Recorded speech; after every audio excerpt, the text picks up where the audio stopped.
bienvenue à cette nouvelle édition de Quelqu'un m'a dit, une émission de diversité.be en collaboration avec Maghreb TV.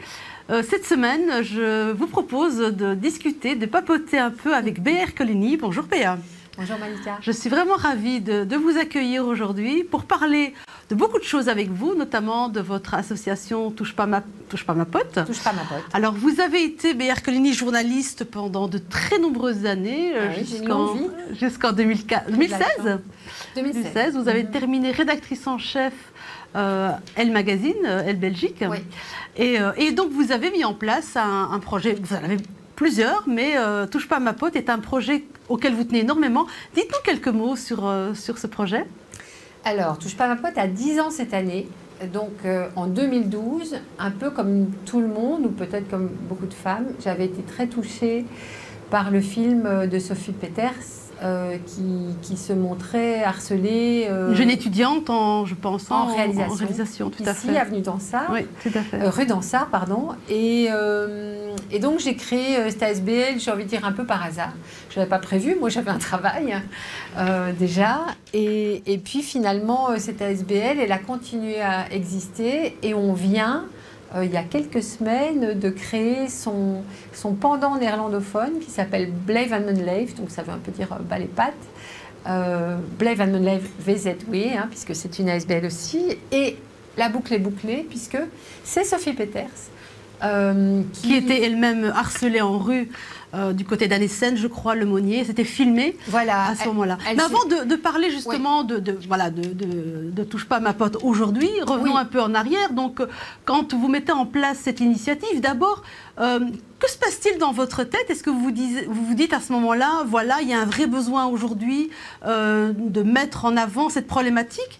Je pense qu'entre l'idée et la réalisation, il y a quand même un travail qui se met en place. Oui, écoutez, moi, ce qui m'a vraiment choquée à l'époque, c'était que quand les femmes ont commencé, comme disent les politiques, quand la parole s'est libérée, quand les femmes ont commencé à dire « Ah bah oui, moi aussi, je me fais embêter, etc. » à l'arrêt du bus, dans la rue, en ville, à la campagne. Il y a eu tout un mouvement qui a consisté à dire que ces femmes étaient racistes. Et ça m'a énervée parce que on sait, je le savais, mais on le sait et on le sait aujourd'hui plus encore, c'est que ce harcèlement sexiste dans l'espace public, il n'est pas lié à une communauté et il s'exprime partout. Parce que des filles issues de l'immigration elles-mêmes sont harcelées. Donc voilà, et puis d'autres identités de genre aussi, c'est pas que les femmes. Voilà. Et donc je trouvais qu'il y avait vraiment un truc à faire. Et comme vous dites, l'idée c'est une chose, donc au départ c'était simplement répercuter le phénomène dans le magazine et puis on a été approché par des compagnies de transport public qui nous ont dit « Ah mais si vous voulez déployer une campagne, on vous donne un tram et ce tram la ligne 4 entre Drogenbos et Schaerbeek, il a circulé pendant 9 mois. On a une agence de pub qui nous a développé une campagne gratuitement, etc. Et puis petit à petit, des politiques qui nous ouvraient des espaces. Tout ça s'est mis en place très rapidement. Les gens vous ont ouvert les bras dès que l'idée est née. Dès que vous l'avez soumise, les gens ont fédéré. Et en 15 jours, il y avait 7000 personnes qui s'étaient inscrites au groupe Touche pas ma pote qui avait été créé à l'époque sur Facebook. Et surtout, beaucoup de témoignages très émouvants par moments, très effrayants aussi, de femmes, de jeunes filles qui témoignaient de harcèlement récurrent, quotidien, etc. Comme vous l'avez dit, de toute communauté. Oui, tout à fait. Oui. Et voilà, donc il y avait vraiment quelque chose à faire et il y a toujours quelque chose à faire. Oui, alors, entre-temps, on a fait d'autres choses. On a mis en place des animations dans les classes. Justement, comment vous procédez? Donc, vous avez créé, vous êtes à l'initiative de ce projet. Comment se passe la sensibilisation? Que mettez-vous en place justement pour remédier à ce phénomène? Alors, en 2013, je pense que c'est la COCOF. À l'époque, c'était Christos Doulkeridis qui émet un appel à projets. Il cherche des projets destinés, ça s'appelait projets destinés à lutter contre les stéréotypes genrés. C'est un petit peu barbare comme appellation, mais donc vous avez des trucs pour lever ces stéréotypes. Et à ce moment-là, moi, on m'avait invité quelquefois à aller dans des écoles. L'école numéro 6, Georges Primo, à Schaerbeek.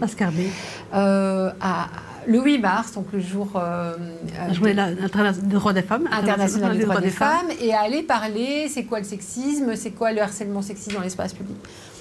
J'étais face à 91 gamins avec leurs professeurs de religion au pluriel. Il y avait le prof de religion musulmane, il y en avait plusieurs, il y avait le prof de toutes les autres religions, et cette espèce de bombe de 91 enfants dans la salle de gym. Et moi qui commence à leur expliquer des choses, et puis je dis des mots comme homosexuel, enfin des mots qu'on ne dit pas nécessairement à l'école. Et je vois que les gamins et les gamines sont scotchés. Et puis moi, je ne sais pas, est-ce que je suis légitime? Donc je regarde les profs, je regarde la directrice de l'école qui me font oui, vas-y, etc. Et là, j'ai vu, et aussi j'ai entendu, parce que je les ai questionnés, ils ont pris la parole. Et j'ai vu combien ces enfants qui avaient 10-11 ans avaient déjà vu des choses. C'est ça. Après, des choses dans la rue, mais aussi des choses dans leur famille, des formes... Et déjà eux-mêmes dans des tabous, finalement, de non-dits. Oui, c'est ça. Ils avaient vu des choses, mais ils n'avaient pas nécessairement entendu, ils n'avaient pas reçu les explications. Et donc, ça me trottait dans la tête le fait qu'il fallait aller... Enfin, on dit toujours l'éducation, c'est important. Et je me disais, ce serait chouette de pouvoir aller à la racine, c'est-à-dire aller dans les écoles. Malika, c'est pas à vous que je dois dire Bien ça. Sûr. Je sais que vous faites la même chose. C'est vrai. Depuis longtemps aussi, c'est vrai. Et voilà, donc les choses Alors, c'est un projet qui est maintenant à 10 ans. Oui. 10 ans donc... plus de 17 000 élèves et étudiants ont reçu cette sensibilisation en classe. Alors, les élèves, mais pas que, puisque vous sensibilisez aussi des structures comme la police et comme d'autres institutions. Alors, vous mettez en place des formations, je pense, destinées à des publics qui sont en lien direct, justement. Pouvez-vous nous en dire un peu plus? Comment se passent ces formations? Alors, il y a les sensibilisations en classe qui durent 1h30 et qui sont en fait menées par 3 comédiens de la Ligue d'impro qui viennent dans les classes, ou en tout cas on réunit les classes dans la salle de gym en général, et ils jouent des scènes de harcèlement du genre à la salle de sport. Donc, je ne dois pas vous expliquer ce qu'est du harcèlement sexiste dans l'espace public, mais ça peut être aussi, je suis sur un vélo, ou une fille est sur un vélo, il y a des personnes qui passent, qui klaxonnent, qui lui font des bruits de bouche, qui la sifflent, etc. Oui. Donc, c'est vraiment jouer sur l'improvisation théâtrale pour quelque part provoquer l'émotion, le rire, et pour vraiment impliquer les élèves. Et puis là-dessus, on nous a demandé de le faire en secondaire. Et puis à un moment donné, on nous a demandé de le faire pour les gardiens de la paix, vous savez, les bravos, les gens violets qui sont dans la rue. Et puis aussi pour des policiers. Et puis à l'époque, Olivier Sloss, qui était le porte-parole de la zone de police de Bruxelles-Ville, XL, etc., nous a demandé de le développer dans ce qu'ils appellent une formation barémique. C'est une formation d'une journée qui s'intègre dans un programme que les policiers et les policières suivent de manière à progresser dans leur carrière, à passer d'inspecteur à commissaire, à avoir une augmentation de salaire, etc. Et donc aujourd'hui, nous terminons une formation en juin qui aura été donnée à 500 policiers et policières de la zone nord de Bruxelles, de la zone de police ouest aussi, et de la zone Monty, c'est les communes qui sont autour de Monty. Avant que vous ne poursuiviez, je voudrais quand même vous questionner. Quand vous dites que vous donnez des formations aux policiers, sur quoi se basent ces formations? Parce que c'est pas la même chose que dans... C'est pas la même. C'est la même chose qu'avec des jeunes dans les écoles. Donc qu'est-ce que vous leur dites en fait aux policiers? Alors, la formation barémique destinée aux policiers, elle dure une journée de cours.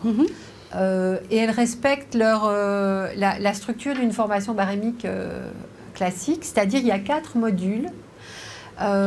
On commence, parce que c'est un peu notre signature, avec la Ligue d'impro. D'une part, parce que ça va plus vite que d'expliquer un thème, ça va plus vite de montrer, et aussi, parce que ce qu'on aime, c'est un peu provoquer le dialogue très très vite. Ensuite vient un ou une juriste qui va exposer la fameuse loi sexisme du 22 mai 2014. C'est quoi cette loi? Comment on peut l'utiliser? Pourquoi? Parce qu'un des objectifs de cette formation, je dirais il y a 2 objectifs principaux. Le premier objectif, c'est mieux accueillir les personnes qui viennent porter plainte dans les commissariats. C'est un peu ça qui s'est passé. C'est que les gens n'étaient pas contents, ne sont pas contents d'être reçus de manière un peu en dents de scie dans les commissariats. Donc informer... Parce qu'on sous-estime aussi l'impact que peut être finalement le harcèlement de rue. Donc votre association permet aussi aux policiers de mieux comprendre que c'est un impact psychologique très fort, parfois aussi sur les victimes. Et que ça fait fait partie d'un tout. C'est-à-dire, il y a cette fameuse notion de continuum du sexisme. Si on dit non, on ne va lutter que contre les problèmes très très importants et on va laisser sous le tapis les pas importants, ça ne fonctionne pas. Le deuxième objectif, c'est de faire en sorte qu'à la sortie, les policiers et les policières sont capables de rédiger, bon, d'avoir accueilli au commissariat, mais aussi d'avoir rédigé un procès-verbal dont puissent se saisir les victimes, les parquets. C'est ça. Un juge. Après, évidemment que le but n'est pas de mettre tout le monde en prison, mais c'est bien quand même de rappeler la loi. Et par ailleurs, il y a dans certaines zones de police à Bruxelles des expériences qui sont en cours, dont quelque part la formation fait partie. C'est comme un puzzle, c'est un élément du puzzle, mais il y a aussi le fait d'avoir des équipes de 3 policiers, en tout cas 2 policiers ou policières qui suivent une policière qui n'est pas en short en sky rouge, hein, elle est habillée normale, mais en tout cas, c'est de la suivre et c'est de ramener au commissariat les gens qui l'ont harcelée. Et une fois que ces personnes sont au commissariat, c'est leur notifier que ce qu'ils ont fait, c'est interdit par la loi, mais c'est aussi leur proposer, je trouve ça magnifique, ça a été mis au point au départ à Liège, cette expérience, c'est de travailler avec une autre ASBL qui s'appelle Praxis. Oui, bien sûr. Et c'est de dire à la personne, au harceleur, OK, soit de vous payer une amende, soit vous allez 3 fois chez Praxis, vous allez devoir payer 3 fois 15 €. Et c'est comme de la thérapie où, en tout cas, on va leur expliquer que non, le harcèlement, c'est pas bien. Ils ont des devoirs à ramener à la maison. Ils doivent aller parler avec les femmes de leur famille, leurs sœurs, leur mère, pour savoir comment ça se passe quand elle est. Est-ce qu'il y a des plaintes? Est-ce que la police vous dit qu'il y a de plus en plus de plaintes maintenant de jeunes filles? Est-ce que la parole s'est libérée? Ou est-ce encore pour certaines de la drague mal placée et puis elles passent à autre chose? Non, on sait qu'il y a quand même plus de personnes qui vont porter plainte. Voilà. Et donc c'est déjà important. C'est important qu'elles soient. Alors, il y a quelque chose d'un peu marrant, c'est que il y a toutes ces jeunes femmes qui veulent aller porter plainte aussi par conviction, par engagement, et qui, techniquement, pour la police, sont des victimes, mais qui ne veulent pas qu'on dise qu'elles sont des victimes. Donc parfois, il faut reconnaître que pour la police, c'est pas évident. Voilà. Bah alors, vous donnez des formations pas uniquement à la police maintenant, puisque vous avez d'autres axes. Oui, alors là, c'est tout à fait différent. On a reçu mandat de L'Oréal, figurez-vous, donc une marque de cosmétiques qui, dans son programme responsabilité sociétale de l'entreprise, a décidé de financer, mais au niveau mondial, la mise en place de formations gratuites qui durent, elles, une heure, soit en digital, soit en présentiel. Et ça s'adresse à tout le monde, hein, quel que soit le genre, l'âge, etc. Pourquoi? Parce que c'est pour apprendre à réagir quand on est témoin de harcèlement sexiste dans l'espace public. Parce que parfois, on a vu des trucs, puis on rentre chez soi, on se dit « Merde, j'aurais dû dire ceci, j'aurais dû dire cela ». Et là, en fait, c'est une méthode qui est un peu connue, qui s'appelle les 5D. Alors, c'est différer, documenter, déléguer, agir directement, et j'oublie toujours la dernière, c'est pas grave. Mais donc, il y a des vidéos, on montre les vidéos, on explique, et puis les gens qui assistent se disent « Bon, bah tiens, moi je vais agir directement. Je vois des gars qui embêtent quelqu'un, moi je fais un scandale, je leur crie dessus. Bon, moi je fais ça. » Mais c'est pas toujours efficace. Ça peut être efficace, mais parfois on n'a pas l'énergie et on va préférer ce qui s'appelle déléguer. C'est-à-dire, par exemple, on est dans le bus, on voit quelqu'un qui se fait harceler ou agresser, effectivement. On va demander de l'aide au conducteur, ou on est dans la rue, on va chercher un policier, ou un gardien de la paix, ou quelqu'un d'un peu balèze en lui disant « Est-ce que vous pouvez m'aider? Il y a un problème ici ». Ça, c'est déléguer. Et documenter, c'est prendre des photos ou filmer, noter quelle heure il est, sur quelle ligne de transport on est.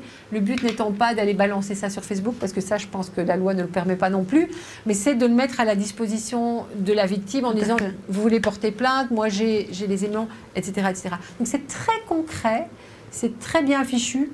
À la base, ça a été mis au point par une asso américaine qui s'appelle Olabac, et les Américains, ils font ça très bien, ils font ça confortablement aussi en prenant le temps aussi de dire aux gens, est-ce que ça va si vous... Voilà.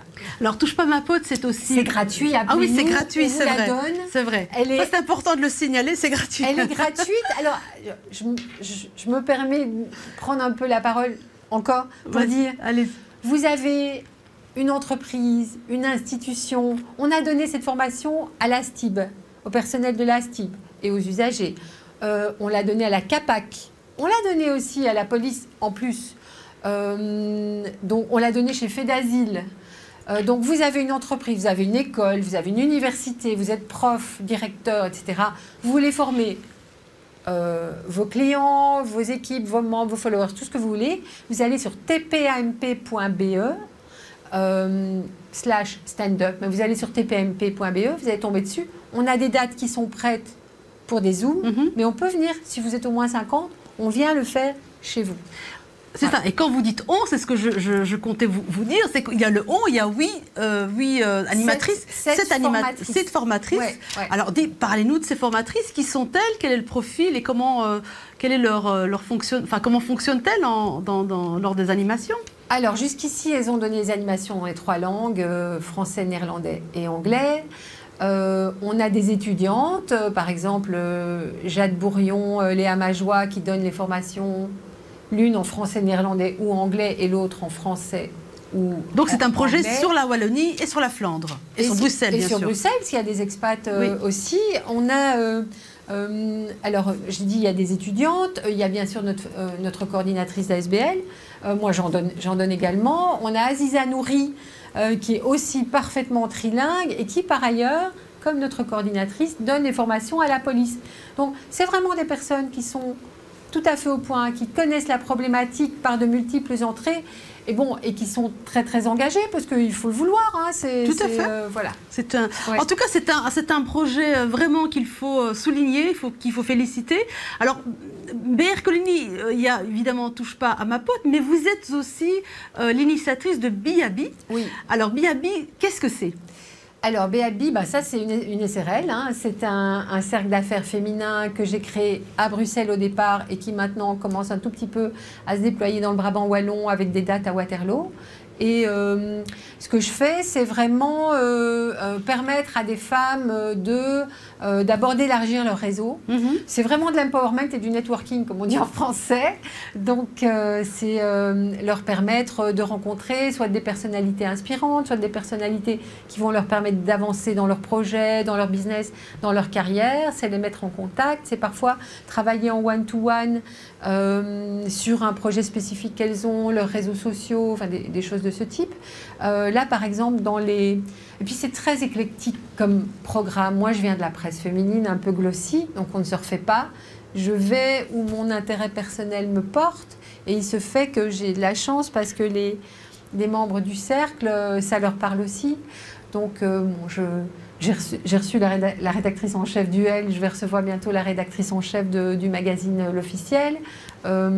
Cette semaine, j'ai une Najat Jonas-Ménois, qui est une spécialiste de l'écosystème Amazon. Alors, il y a des choses à dire par rapport à Amazon, mais normalement, si vous connaissez les codes, ça peut être vraiment intéressant aussi pour vous, pour avoir accès à un marché international, sans frontières.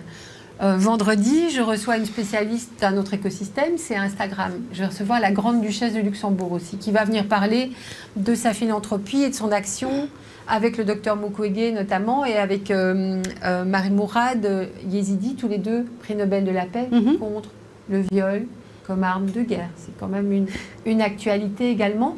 Donc, c'est essentiellement... Biabi, non, je voulais juste vous questionner sur... En fait, est-ce que c'est un constat aussi, finalement, comme Touche pas à ma pote, où vous vous êtes dit, il y a un problème, il faut qu'on trouve une solution, et en tout cas qu'on essaye d'éduquer à cette problématique. Est-ce que Biabi, c'est aussi, à un moment donné, un regard de vous, et maintenant de vous, disant, aujourd'hui, les femmes ne s'organisent pas assez, ne se côtoient pas assez pour essayer de créer un vrai réseau. Est-ce que c'est aussi un peu l'initiative qui a été la vôtre?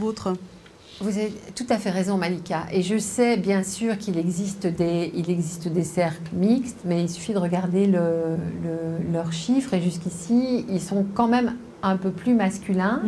J'ai vu arriver pas mal de femmes qui en revenaient, en fait. Et j'ai l'impression que c'est quelque chose de transitoire.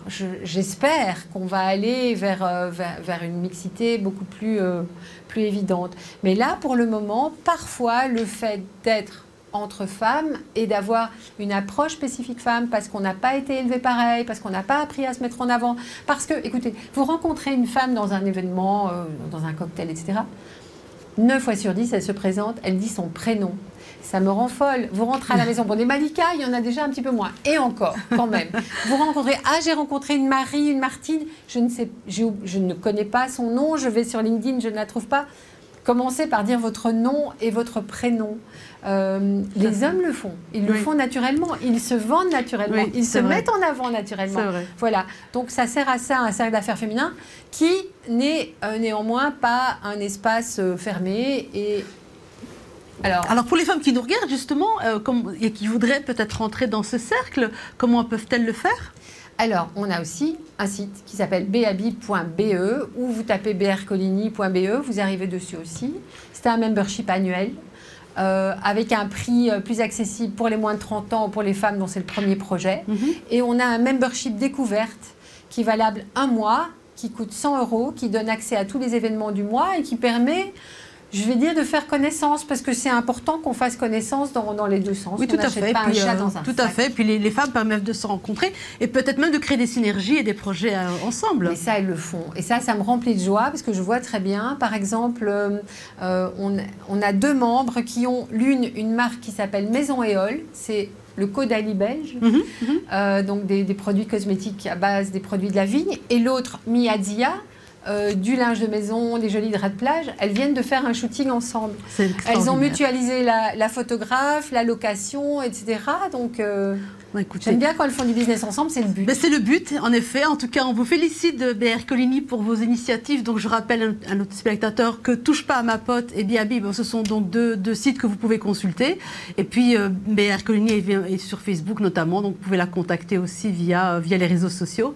En tout cas, merci de nous avoir suivis et puis à la prochaine fois pour un nouvel invité.